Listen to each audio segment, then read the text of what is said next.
Do you like anime? Because I certainly do. In fact, I like it so much that a few years ago I developed a habit of watching every single show that airs every single season. And for a few years now I haven't missed a beat at doing this. The fall season of 2023 is just about to get started, and here I am again, watching all of it. But this time, I figured, maybe I can share my stupid opinions on the internet too. I can tell you one thing I've learned over the years of doing this, and that is that a shockingly large amount of shows are painfully terrible. And for once, I want to have somewhere to vent about this as I do this again. Just to be clear, this isn't me saying that anime is shit overall or anything like that. I'd say it's true for any category of media that the vast majority is gonna be absolute trash. It doesn't matter if it's music, books or movies, you're likely to wade through a lot of crap before you get to the actually good stuff. But anyway, if you feel like listening to a nerd rant about cartoons, then stick around maybe.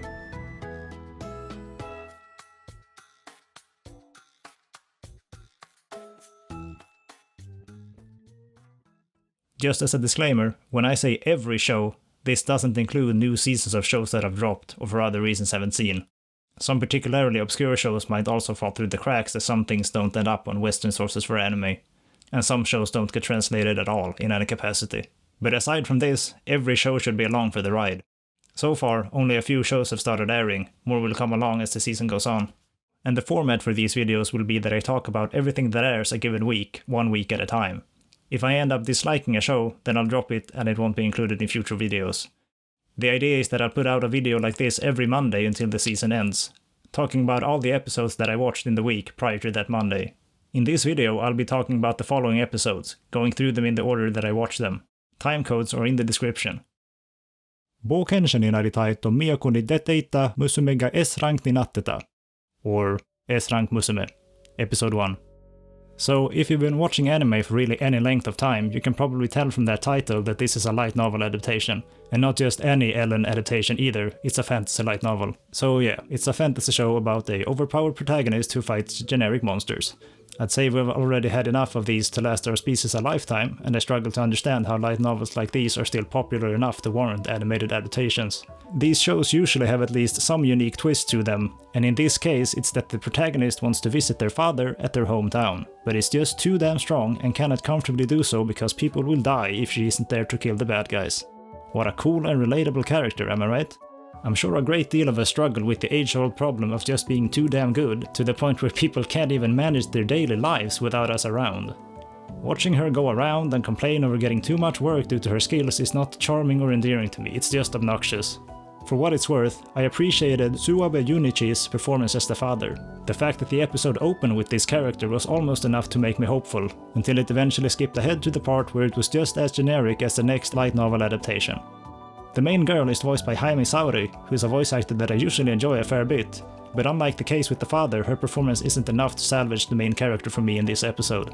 The main girl has 2 companions with her that make up her party of 3, but even though I am writing this literally as I am watching the episode, I couldn't really describe them to you. They are so plain and forgettable that the impression they leave barely lasts for more than a few seconds. The opening song for this show was pretty boring, but the ending song is actually by Yanagi Nagi, and hearing her vocals is legit nostalgic for me at this point. This ED song isn't anything that will shake most people's worlds, like her Origairu tracks for example, but this was still a very pleasant and cozy song. I sure wouldn't mind hearing it again, but I certainly won't be hearing it in conjunction with this show because I'm not watching any more of it. Shangri-La Frontier, Episode 1. Okay, so this show legit opens with a blatant attack on my person or something. Our main guy is apparently playing a shitty game because he likes seeking out shitty games, and the narrator straight up calls him a hentai for this.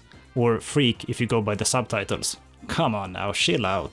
Maybe he's just curious about what makes these things so bad. Maybe he wants a better understanding of what makes something shit so that he can better appreciate what makes something good. Am I a hentai for willingly watching all of these crappy anime shows? I guess that wouldn't be that unreasonable of a statement actually. But I want to bitch about how the narrator categorizes games that haven't kept up with the modern graphics take as trash games. As if the visuals are the only thing that matters to the quality of a game. This could be a translation mishap or something, but still, this seems like a gross oversimplification. This shelf that the main guy has for his games feels eerily like something I would make. Even how things are labeled are totally the same to how I would go about it. Am I just a fucking weirdo?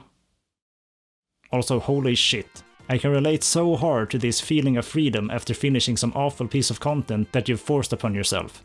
I was really into the Crash Bandicoot games as a kid, but I never played some of the later releases, most notably Crash of the Titans and Mind Over Mutant. But I decided to get through them both just earlier this year, and holy hell, that was some cruel goddamn horror. The utter relief I felt when I was done was truly euphoric. I've played them. I finally have the first-hand experience that I wanted in my baggage, and I never have to touch them again. Pure freedom. I suppose a sane man would just stop playing them, but that ain't me. Okay, back to the show. What the hell is going on in this opening song?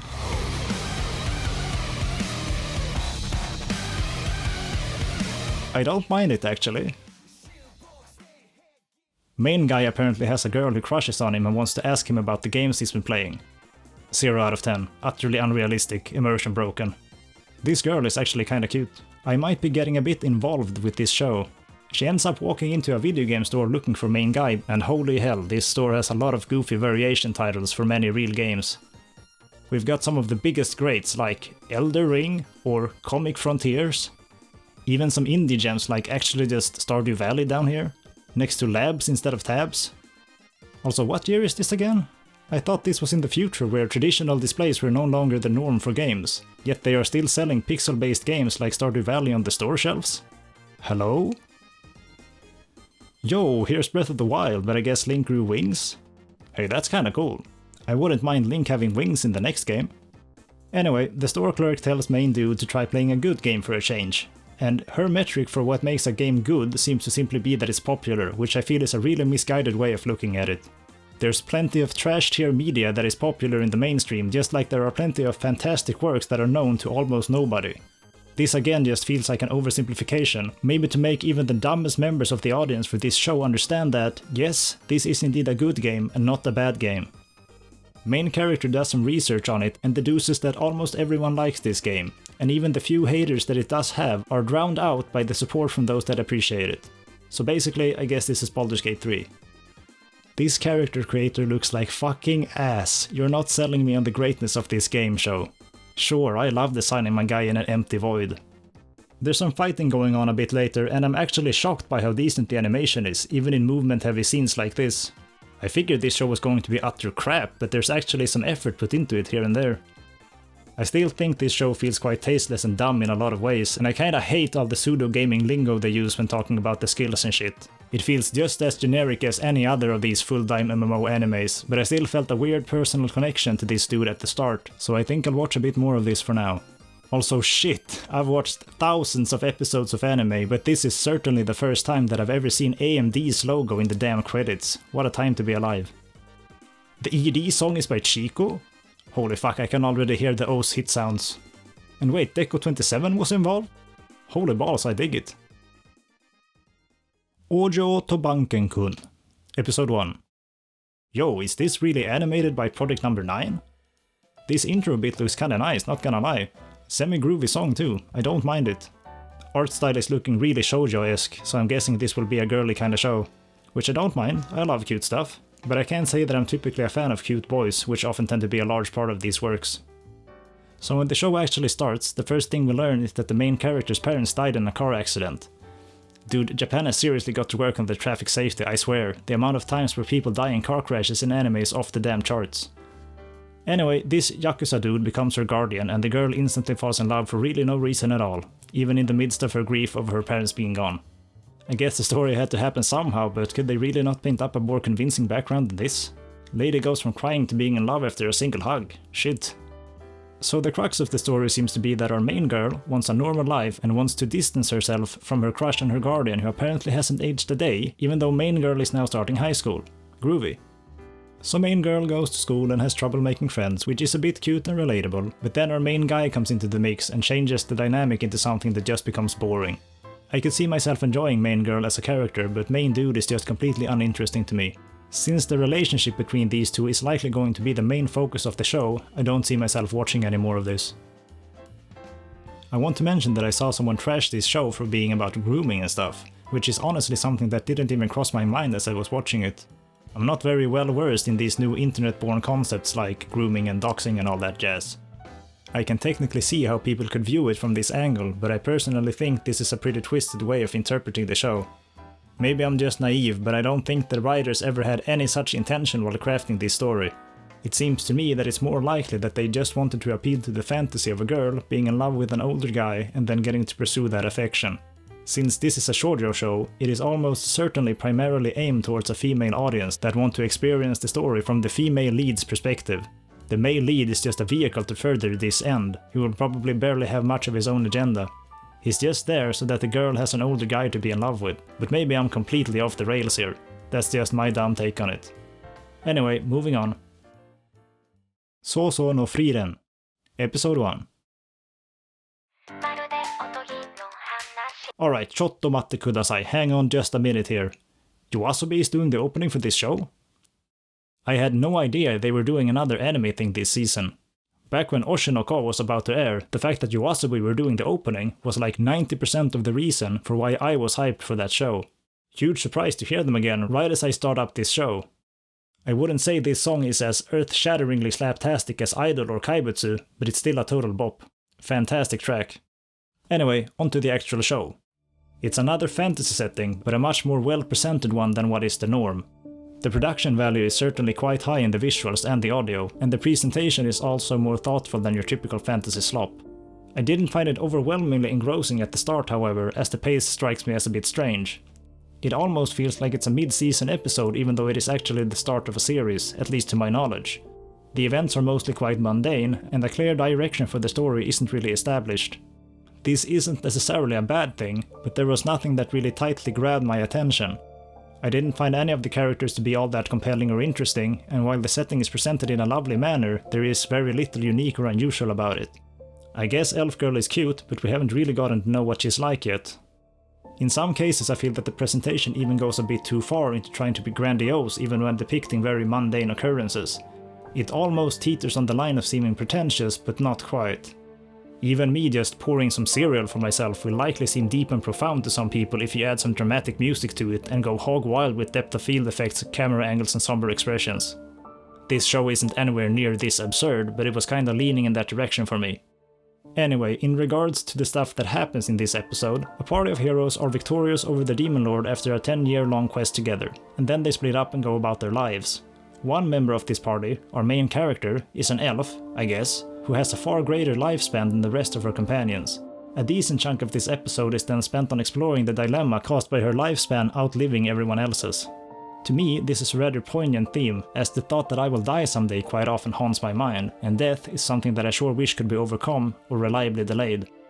In fact, one of her companions seemed to share this sentiment and requests that our elf girl helps him decipher some magic scroll that could potentially allow for immortality, as he does not wish to die.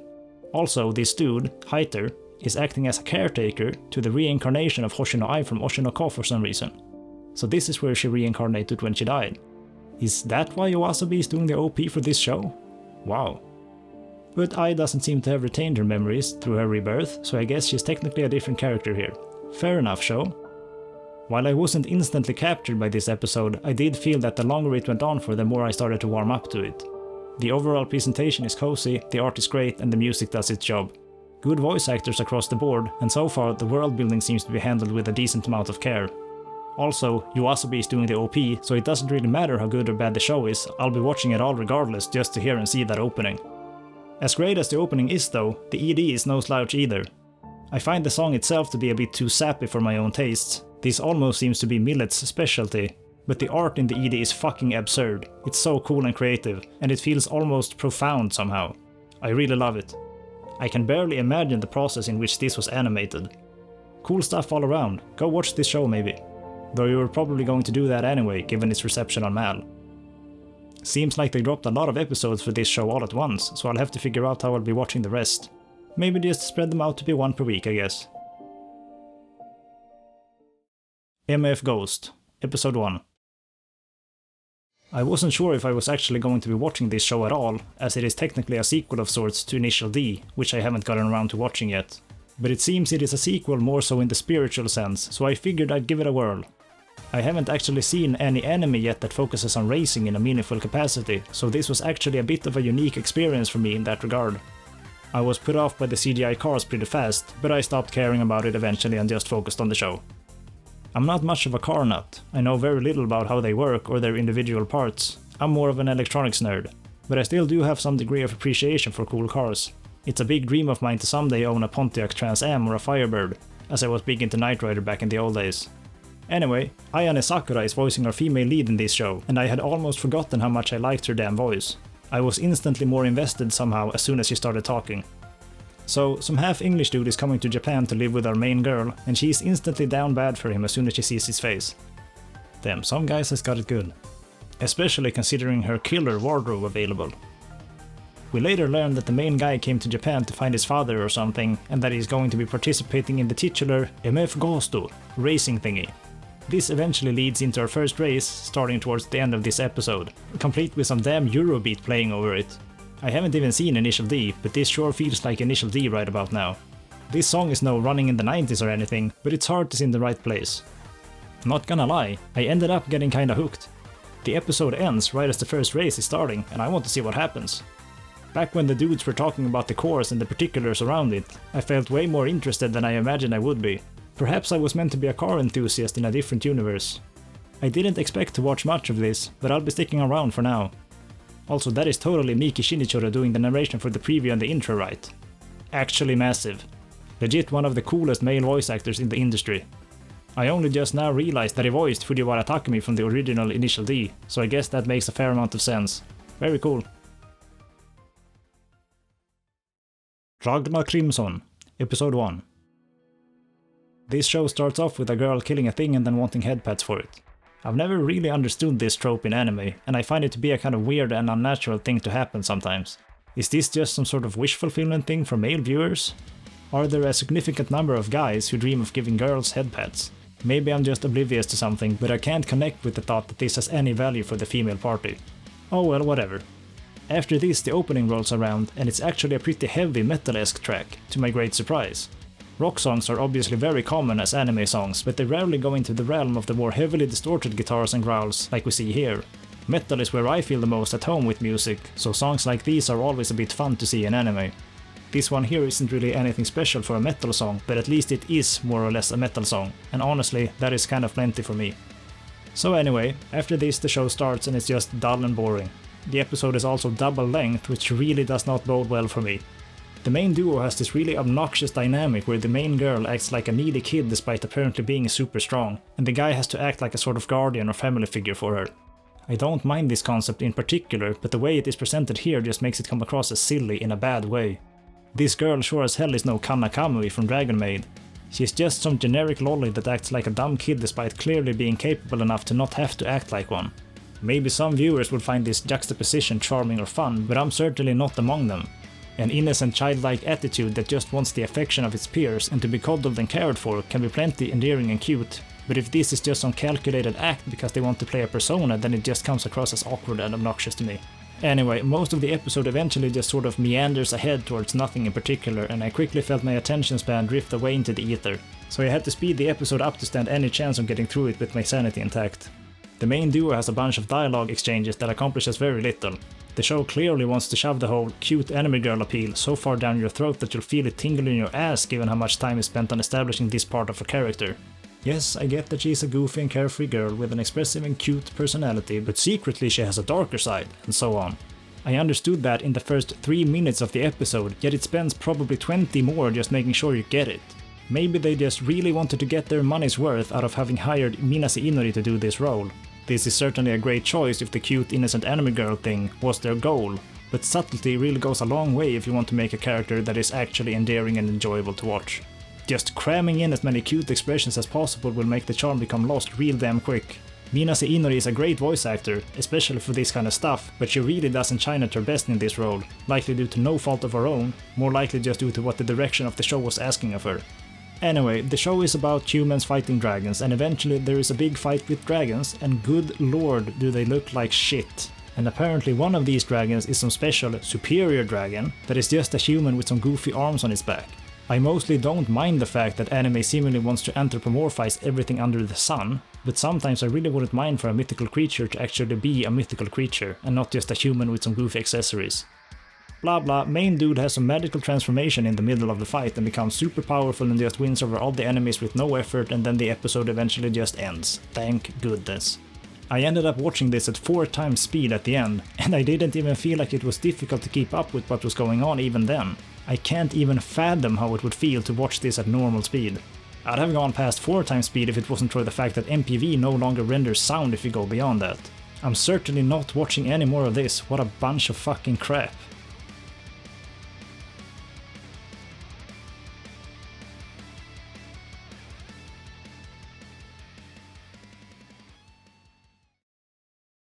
Megumi no Daigo, Kyuukoku no Orenji, Episode 1. This is another show that seems to be a sequel, technically. In this case it is to a movie from 1999 that I haven't seen, but I figured that I can't be missing all too much context just from this 45-minute film, so I gave this new episode a go. If I happen to enjoy it, maybe I can go back and watch the movie before continuing it. So this is a show about firefighters, which is a pretty unique concept in the world of anime. I guess we have stuff like Enen no Shobutai, but this here seems to be a more realistic representation of the job.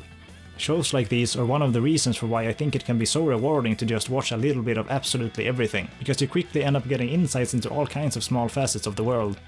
I learned a bunch of things regarding the daily lives of firefighters here, much of which I assume is quite accurate, even though I'm sure much of it may also not be. But either way, I'd unlikely ever get this little nugget of experience in any other way in the course of my life. In a similar way, I've gotten small chunks of knowledge in all kinds of other hobbies and interests, and I just think that's kinda neat. But this show has basically the opposite problem of what I mentioned in the Ragna Crimson segment. While that show was way too obsessed with making me like its cute anime girl female lead, this show here has way too little in regards to cute anime girls.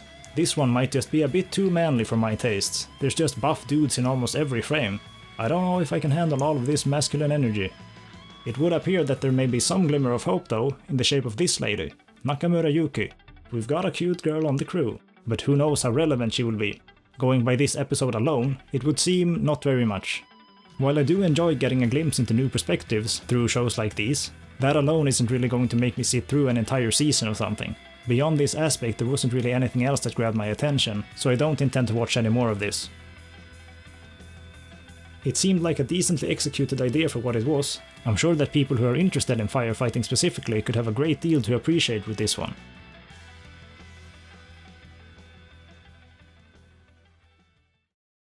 Dekoboko Majo no Oyako Jijou, Episode 1.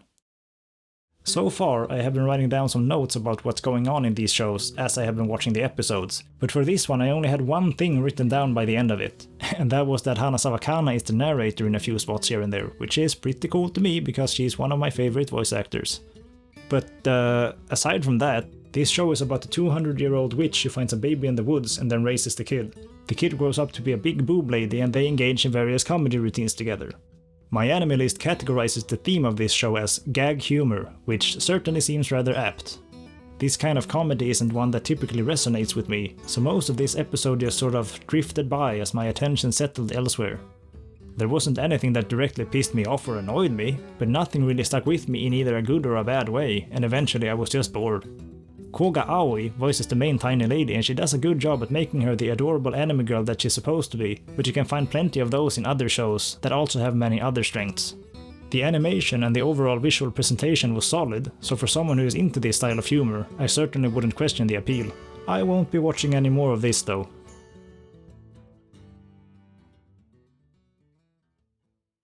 Overtake, Episode 1. Is this another racing show? 2 in 1 season, how about that? Though it seems that maybe this is some mix between racing and photography? The tone of this show seems to be much more flat than MF Ghost though, and I quickly felt that there was little that interested me. At some point this one random girl goes and that was pretty cute and funny, but other than that, it was all pretty dull. I will say that the CGI looks surprisingly decent in this show, and the overall visual look is very even, which feels like a decent achievement given the complexity of the visuals in the race, with all the cars zipping about. I'm not very knowledgeable about cars or racing, but if I had to pick a type of race that I'd be into watching, I'd probably be more excited to see something like a street race, with I guess more normal cars. More like what we saw in MF Ghost. MF Ghost also had the advantage of having some characters that actually seemed like they could be a bit of fun, which is in stark contrast to this show, so I don't think I'll be watching any more of this.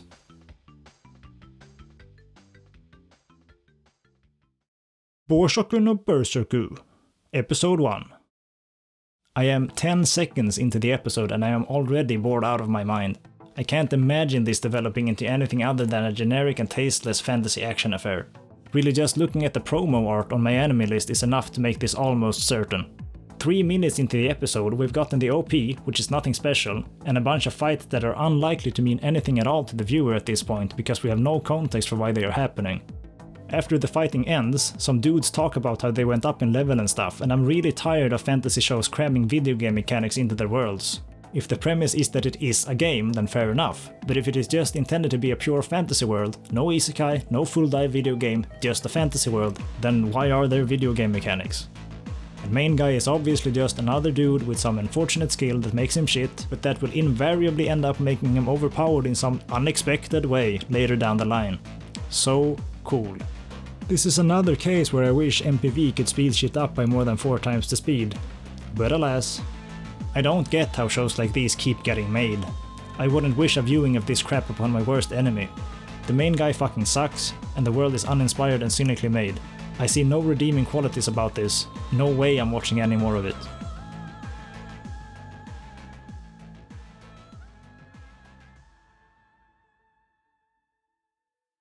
And I think that's the last show for now. Boushoku no Berserk was the last thing to release on the Sunday that is today.